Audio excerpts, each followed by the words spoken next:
Teríamos outra possibilidade de proclamação de resultado. São rápidas? Vamos? Bom, depende de Vossas Excelências. Quando eu trouxe, eu imaginei que era tudo muito rápido. Mas houve Só não diz que é simples porque nunca é. Né?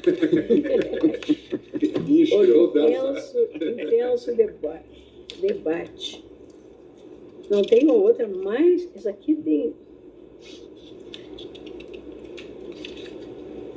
Essa aqui há uma divergência muito grande. Não tem outra proclamação mais simples. Talvez só para Vossas Excelências pensarem, eu poder pautar desde logo, é nos embargos de declaração na ação declaratória de constitucionalidade 49, procedente do Rio Grande do Norte, sob a relatoria do ministro Edson Fachin. Eu gostaria de sugerir que, quem sabe, a gente conseguisse enfrentar eventualmente essa proclamação, mas se Vossa Excelência entender que ainda há uma dificuldade, é que a rigor aqui tem um tema de modulação, talvez não seja tão singelo. É a questão da cobrança? Do deslocamento. Peço escusas pela interrupção, presidente. Não, eu não tenho nenhuma dificuldade. Nós enfrentarmos, mas é que na verdade, nós ficamos aqui com 6-5. 6 ministros, 5 ministros acompanhando Vossa Excelência, nós fechamos 6, é o problema da modulação. Né? E 5 ministros acompanhando o acolhimento do ministro Dias Toffoli aos embargos de declaração quanto à modulação.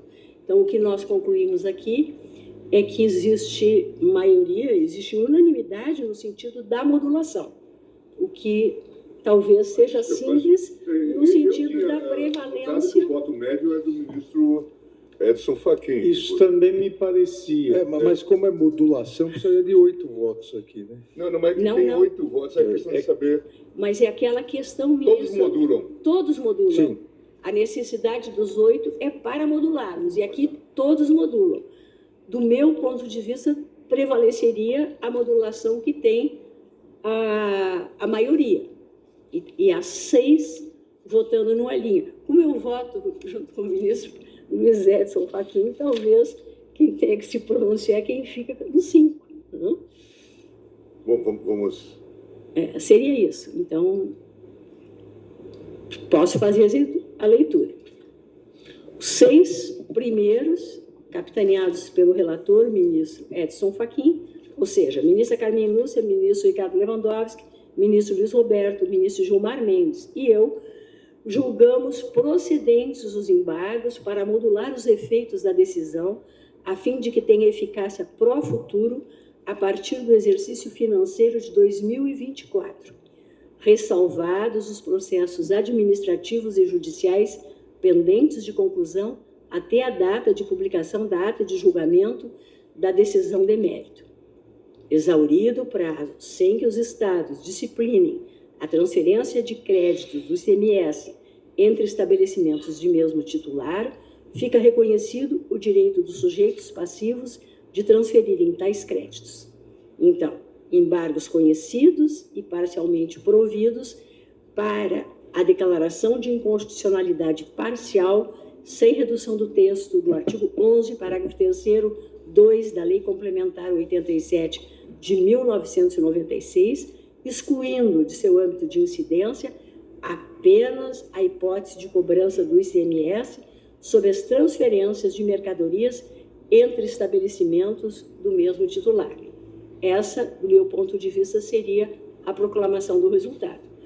Os 5 outros votos, ministro Dias Toffoli, ministro Luiz Fux, ministro Nunes Marques, ministro Alexandre de Moraes e ministro Andrés de Mendonça, votaram no sentido do acolhimento dos embargos de declaração para modulação de efeitos.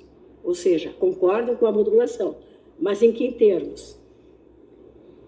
De modo que a decisão de mérito tem eficácia após o prazo de 18 meses, contados da data da publicação da ata de julgamento dos presentes embargos de declaração, ficando ressalvadas aí com as mesmas com as mesmas ressalvas. O ponto é esse: 18 meses após a a publicação da ata de julgamento ou nos moldes propostos pelo ministro Presidente, Pois não.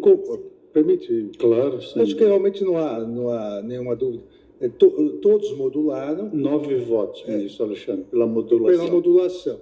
Os 6 votos, a maioria, a modulação é menos abrangente do que os 5.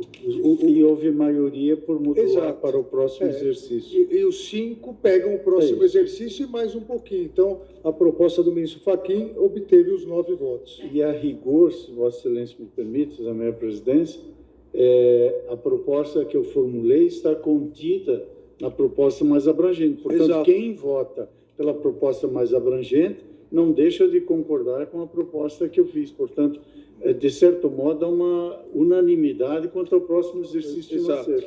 E, na verdade, ministro, Ressalvado os 5 que são estendiam 11. mais Não 6 foram votos. 9 votos, foram 11 votos. 11 votos, sim. 6 votos com o de Vossa Excelência e 5 votos com o computado do ministro Dias Toffoli, que abriu a pequena divergência. Nós temos 11 votos aqui. Estamos com a composição completa. E os 11 modulam. Exato. Só que 6 modulam nos moldes previstos por Vossa Excelência e 5 pelos 18 meses. Todos estão de acordo? Posso proclamar o resultado? Senhora presidente. Pois não. Ouço, ministro Nunes Marques, com a palavra. Senhora presidente, eu também estou de acordo. É apenas um pequeno registro. No meu voto, eu não vou aderir aos fundamentos lançados agora, porque vejo que, se fosse o inverso, não seria a mesma lógica. Então, a gente está transformando quase num voto médio. O meu pensamento é mais cartesiano. Nós atingimos o quórum para modular. E a maioria simples se encarrega de resolver. Porque, se fosse o contrário, a proposta mais abrangente, tendo 6 votos, e a menos abrangente, 5 votos, e essa lógica do voto médio não serviria e viria de impacto à minha lógica cartesiana. Então, eu acho que o quórum é para modular. Nós atingimos a inteireza do colegiado, a unanimidade.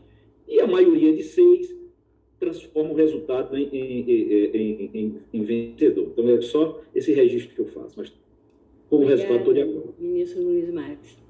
Ministro Luiz Fux pediu a palavra. Senhora presidente, eu não pedi, mas aproveito para dar boa tarde a todos os integrantes do plenário, e eu vejo que eu fiquei na corrente vencida quanto à extensão da tese, não é isso? Isso. É isso. A extensão da modulação só. A extensão da modulação. Só da modulação. Quer dizer, houve quórum para modular, Isso. mas na extensão eu restei vencido e submeto à colegialidade. Nós seguimos a mesma lógica num processo que apreciamos a semana passada, uma proclamação de resultado. A DI 4441, se não me falha a memória, da quinta-feira. Isso. Então, foi ali, fizemos essa discussão e concluímos que o quórum necessário para a modulação estava atingido, e aí prevalecia, na lógica cartesiana do ministro Luiz Marques, aquela corrente por maioria simples, né? Que ali deixaríamos de lado o voto médio. Ministro André, alguma observação? De acordo, senhora presidente. A DI, senhora presidente, é 4411. 4411? Na enunciação inicial me equivoquei, 4411. É o mesmo raciocínio. Então, que bom que conseguimos encerrar. Eu proclamo o resultado nesses termos. Exatamente que eu fiz a leitura, julgamento de procedência dos presentes embargos para modular os efeitos da decisão, a fim de que tenha eficácia pro futuro, a partir do exercício financeiro de 2024, ressalvados os processos administrativos e judiciais pendentes de conclusão, até a data de publicação da ata de julgamento da decisão de mérito. Exaurido o prazo, sem que os estados disciplinem a transferência de créditos do ICMS entre estabelecimentos do mesmo titular, fica reconhecido o direito dos sujeitos passivos de transferirem tais créditos, embargos conhecidos e parcialmente providos, para a declaração de inconstitucionalidade parcial, sem redução de texto, do artigo 13, parágrafo 3º, 2 da Lei Complementar 87 de 1996, excluindo de seu âmbito de incidência apenas a hipótese de cobrança do ICMS sobre as transferências de mercadorias entre estabelecimentos de mesmo titular. Decisão por maioria, vencidos em parte os ministros Dias Toffoli, Luiz Fux, Nunes Marques, Alexandre de Moraes e André Mendonça. O julgamento também desses embargos de declaração encerrados. Agora sim, agradeço a presença de todos, desejo uma excelente noite, declaro encerrada a sessão.